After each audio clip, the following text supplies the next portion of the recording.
Lumelo Jenega Bhutan Buddha do Pasati to the Zgali Sale Agulo Coco Lela Ilabona Tia Atuke Kamaro Yona Ye Pare so much Zgali Children at Louis Yona Chavara Pidera Pideta Shuti Basra Shuti Sayadaw. A few days ago, Sayadaw spoke about Bhutan Bhutato Pasati.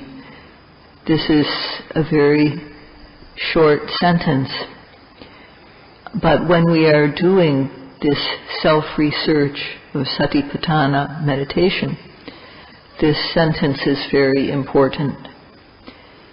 Observing what is as it is, the way it is. This is very simple. Observing seeing as seeing, hearing as hearing. That is, observing what is as it is. Smelling as smelling, tasting as tasting, touching as touching, knowing as knowing. Bending as bending, stretching as stretching, lifting as lifting, moving as moving, placing as placing. That's all. These are what is, and when we observe them as such, that is, observing them as they are, observing placing as placing. So if what is happening and how we are observing it are two different things, then we're missing. This is direct observation, so try making a fist. Try making a fist without paying any attention to it at all. If you don't pay attention, you don't know anything as you clench the fist. But then try clenching your fist, try clenching your hand into a fist, observing it. Put your mind on the hand as you clench it into the fist. So, focusing the mind on the hand, then the mind doesn't go somewhere else. This is good. And if at the moment of clenching, the mind falls on the hand, or the mind knows the clenching, the way it's in a clenched, closed position, then the mind falls on this object, and effort is there, virya is there.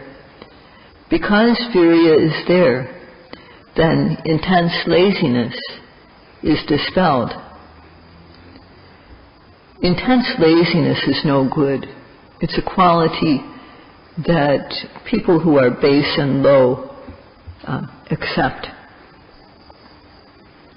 So, when the mind falls on the clenched fist, then there's no way for laziness to arise, and also there's no way, there's no greed for either the hand or this clenching, this fist, because sati is present. So there isn't any greed, any craving for the object when sati is present. There's no wondering about what is it or how is it or why is it.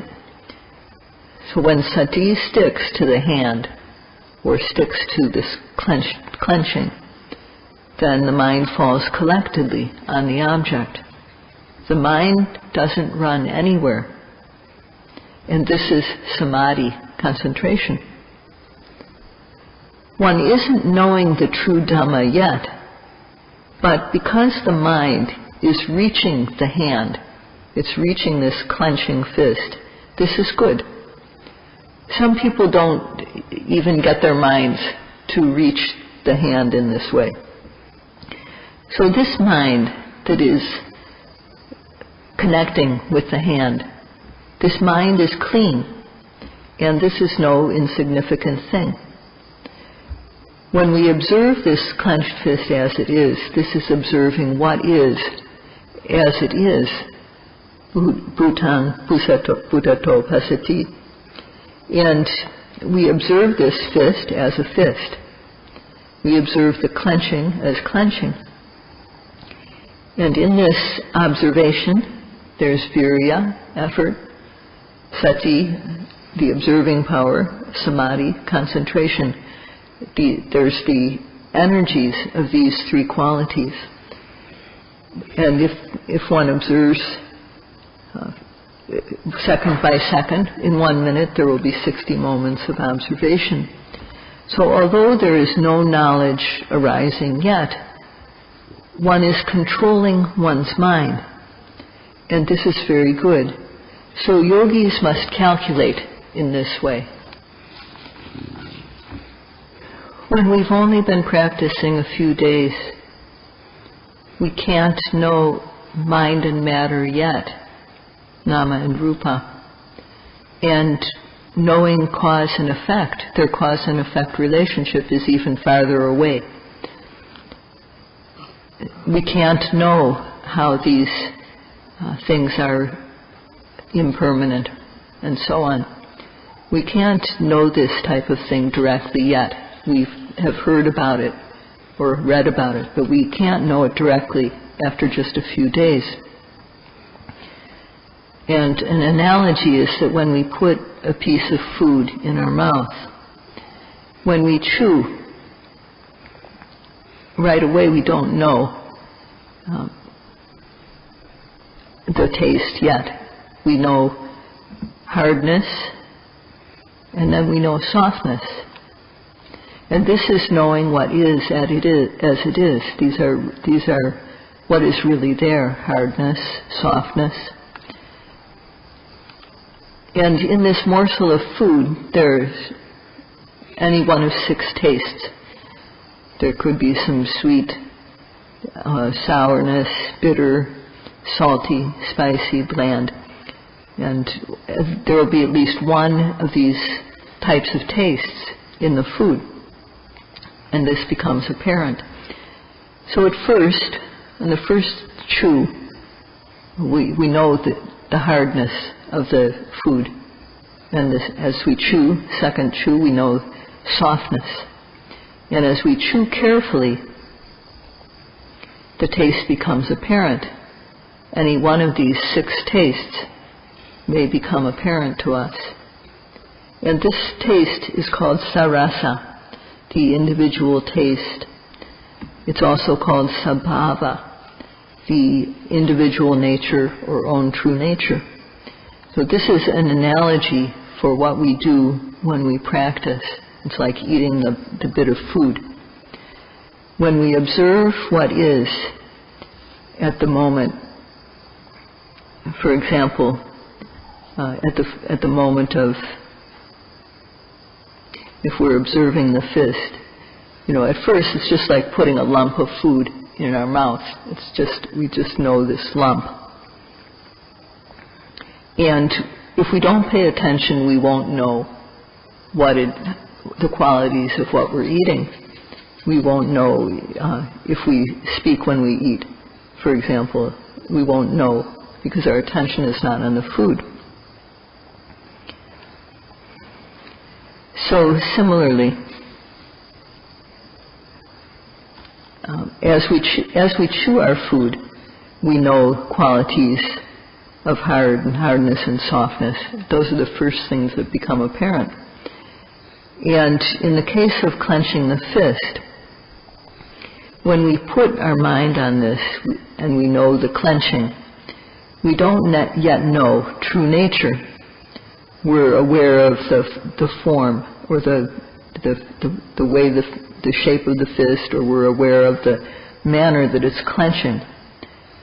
So as one observes, from time to time, one sees the true nature in a gross way, in a very coarse way. So as one continues to observe the clenched fist, putting one's mind on it, one goes beyond the form. As one goes beyond the form, the shape of the fist, one goes beyond the manner, the position that the fist is in of clenching, and one comes to feel qualities like stiffness, or tension, or tightness. And when there's extreme tightness, then it feels bad. So then we're aware of Vedana, the feeling. So this is knowing one of the many types of true nature that occur in the moment of clenching the fist. If we observe at the moment of arising, we will see the true nature. That's one of the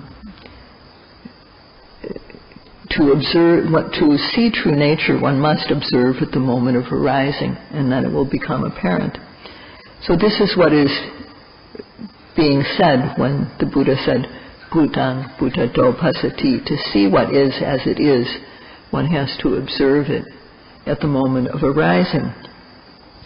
When one sees things, what is really there as it is, then this is one's own knowledge that one gains. What we read in books is not our own knowledge. What we hear other people talk about, what we hear the teacher say, is not our own knowledge. Only experiential knowledge is our own.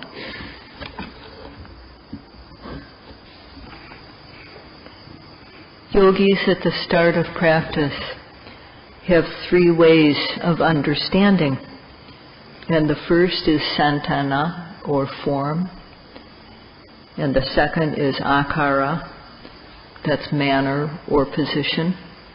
And the third is sabhava, which is the various kinds of individual nature. Santana is the form or shape. That's like, for example, the leg, the arm, the torso, the neck, all these parts of the body. This is seeing on that level, seeing the shape of the leg, shape of the arm, shape of the head, and so on. This is seeing the form. And sometimes, these parts of our body, they bend, they stretch. There's leaning to one side. There's going, standing, sitting, lying, lifting, moving, placing, blinking, opening and closing the eyes. So these are all the different types of akara, or manner or position, that the various parts of the body can be in. So this is the second level of knowing. And then sabhava. Within that movement of leaning, bending, stretching, and so on, within that movement, there's mind and matter, which are there, nama and rupa, which are there. And as we do self-research, as we are now, we have to apply sati in order to see the true nature that is in us. An example is observation of what happens when we go from a standing posture to sitting down. So the body standing, this is the body as a whole is the form, standing up is the manner. And as we sit down bit by bit, we can understand on a gross level that the changes that happen, the body goes from standing to sitting. Children can understand the difference between standing and sitting and how it changes. But to know what is really there, most people don't know what is really involved in the act of going from standing to sitting. Not even 1% of people know. in order to sit down, there's the intention to sit down. And when that intention becomes strong, then one decides to sit. And from that point, sitting down happens. There's a series of intentions to sit and a series of sitting down bit by bit. The body becomes soft, heavy, stiff, and bit by bit, it goes from standing to sitting. So if we do it quickly, go from standing to sitting down quickly, we won't know anything about what happens. But if we do it carefully,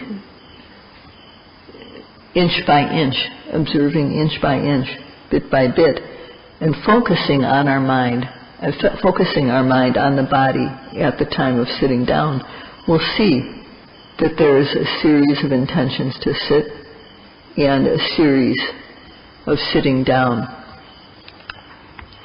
So it's like turning on the switch, turning on the light switch.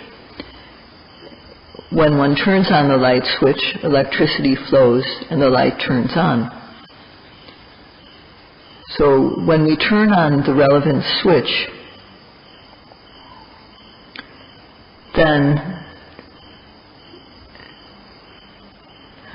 the energy created by the mind causes movement. That's using the analogy when intention causes sitting down. It's like the relevant switch, turning it on, and then there's energy produced that causes movement. So how movement is caused is a bit like the way electricity flows. When electricity flows, the light goes on. And in the same way, when there's the intention to sit down occurring in a series, then sitting down will happen. If there's no intention happening one by one, then there will be no sitting down. No sitting down will happen. So the sitting down happens in the same way as the light going on as a result of turning on the switch. So when the light goes on, there are two things involved. The electricity flows and then the light goes on. And in this process of sitting down, there's the intention and then the physical sitting down. These two things. So try observing in the moment of sitting down.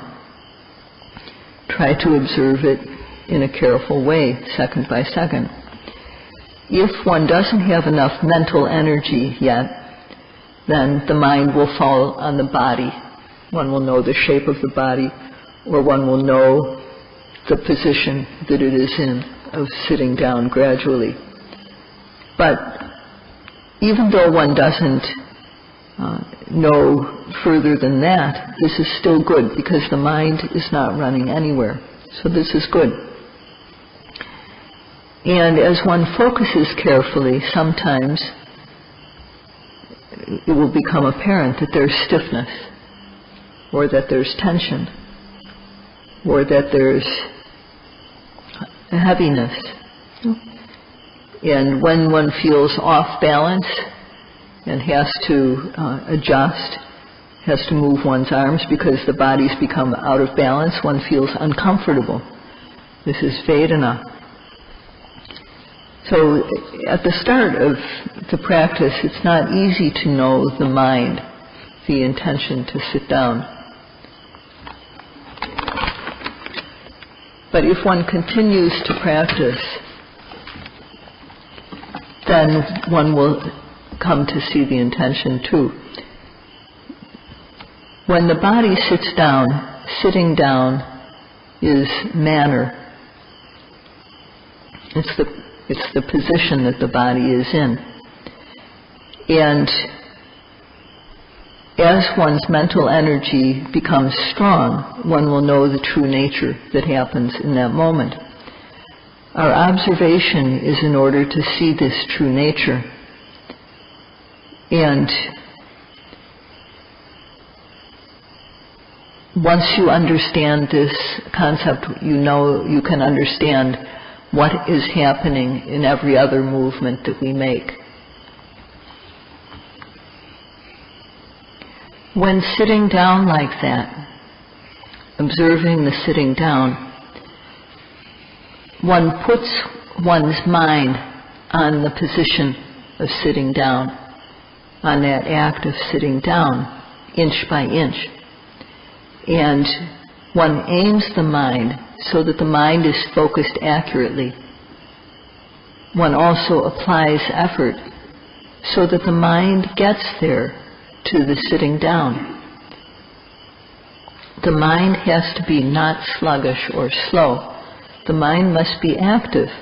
As soon as the sitting down happens, one has to apply effort.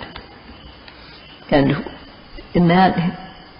in doing that, then laziness, the unwholesome quality of laziness, is no longer present, because effort, virya, has taken its place, so that laziness is removed. And the aim makes the mind focus accurately on the object. So when one does this, the mind doesn't go elsewhere. Because we live in a world of the senses, the human tendency is to want to see good things, hear good things, smell, taste, touch good things. But this type of thought can't enter our mind stream, because one is protecting one's mind with sati. The mind then doesn't run elsewhere. It falls collectedly on the object. So there's no thinking about sense objects. This tendency is suppressed. And the mind doesn't scatter. It sticks to the object. The mind is collected. Each second of the time, there's virya, sati, and samadhi present, effort, observation, and concentration. So the mind having these qualities is clean. And if one is observing like this, with these three qualities, effort, sati, and samadhi, every second, then in 1 minute there will be 60 moments of observation.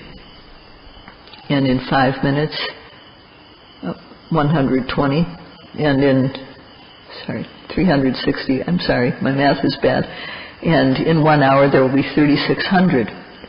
So these three qualities are known as the samadhi kanda, the samadhi group, concentration group, virya, sati, and samadhi. This is to be developed. If it's not there, then we have to create it. This is called upadana, to give a start to what is not yet there. And then, so that we don't lose that which has been started, we have to enlarge it. This is called vedana. And we enlarge, we multiply this clean mind by repeated observation. And this repeated observation makes the mind firm. So when we do this a lot, then eventually knowledge arises. So the mind falls collectively on the object, and sometimes one knows stiffness. The mind falls on stiffness. When the mind falls on tension, one knows tension. When the mind falls on heaviness, one knows heaviness, and so on. So when the mind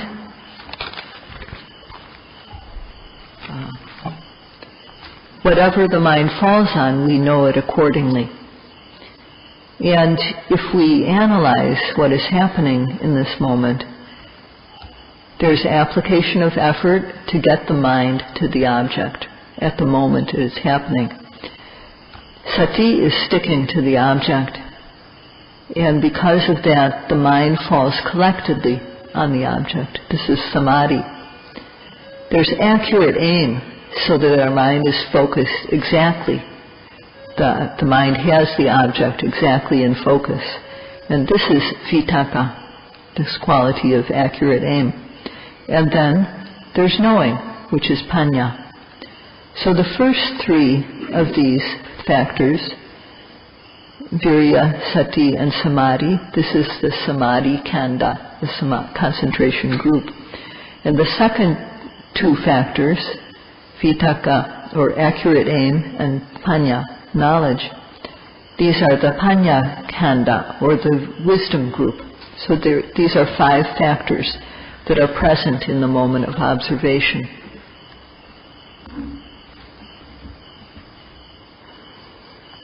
When we go from standing to sitting down, bit by bit observing as it happens, then there's effort, sati, and samadhi. The samadhi kanda is present. There's aiming, which is a jhanic factor, and knowledge also occurs. These happen because one observes moment by moment. One observes the act of sitting down as it is happening, bit by bit. So we have heard about this, and when we really apply effort with the faith in the benefits, with a desire to observe, or with the desire to be free of defilements, or with the desire to know true nature, then when effort, sati, and samadhi are complete, knowledge will arise. So if one observes respectfully,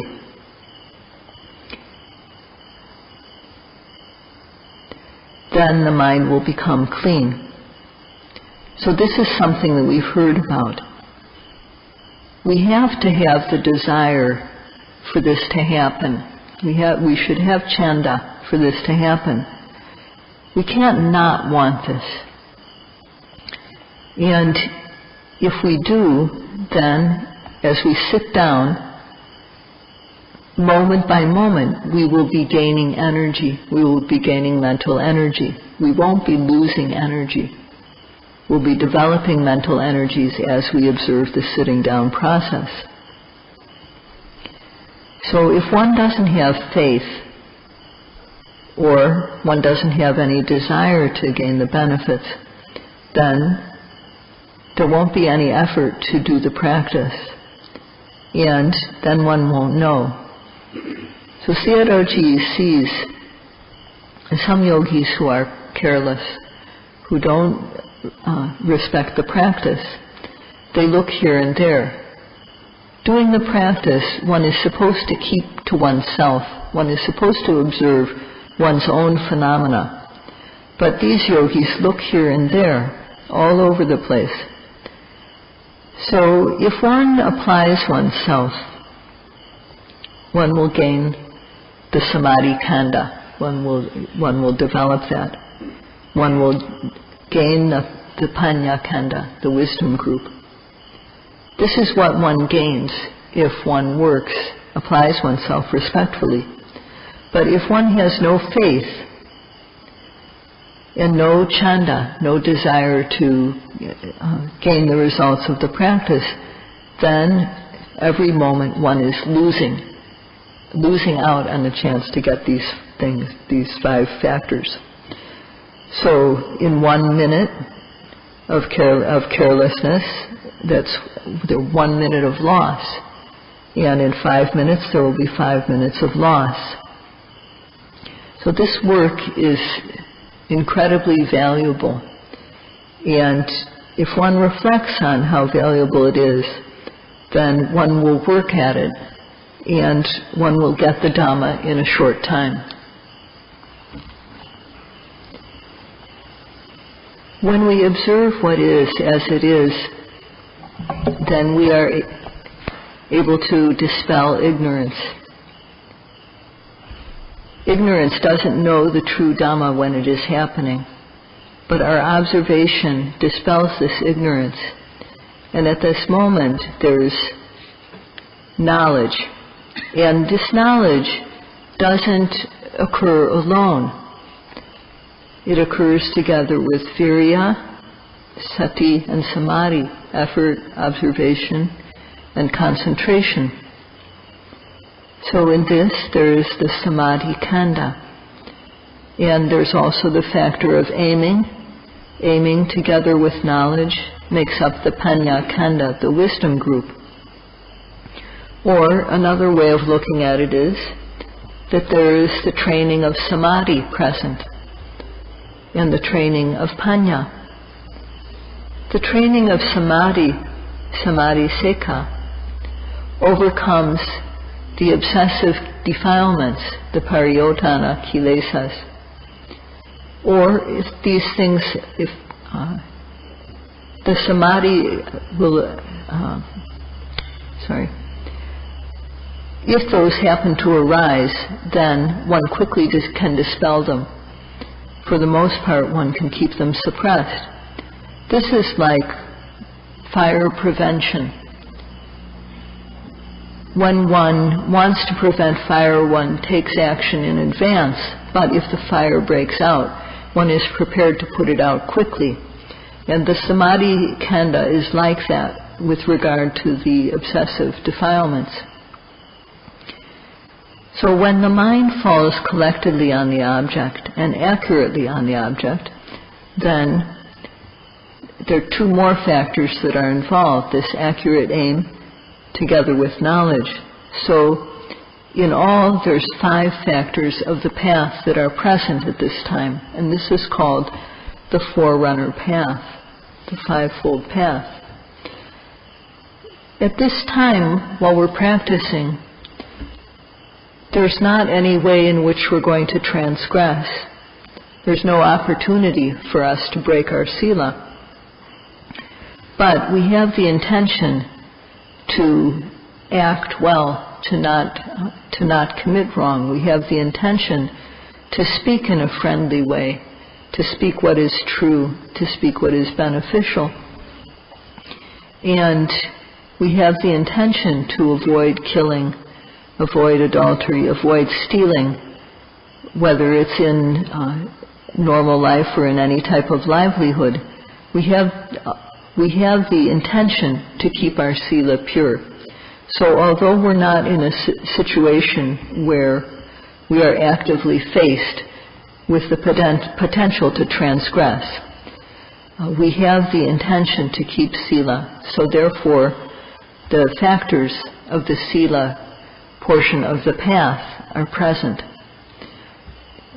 So every moment of observation, our sila is also complete. And this means that there are all factors of the Eightfold Path involved in a moment of observation. In other words, there are the 3 groups. The sila group, the samadhi group, and the panya group. Or one can think of it in terms of training. In the moment of observation, the training of sila, of samadhi, and of panya are all involved. The training of sila overcomes the gross transgressions, gross defilements, the ones that take place on physical and verbal level. The samadhi kanda eliminates the obsessive defilements, and the panya kanda uproots the latent defilements, the ones that lie dormant. So when one reaches this situation, one should understand that in every moment of observation, one is getting a profit on one's existence.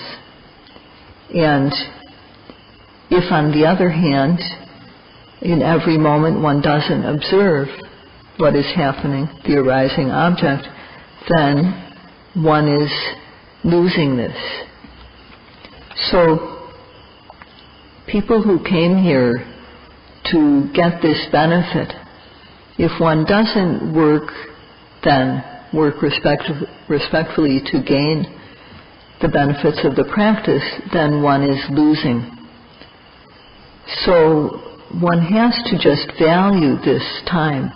This time is very valuable, and valuing the time here, work respectfully.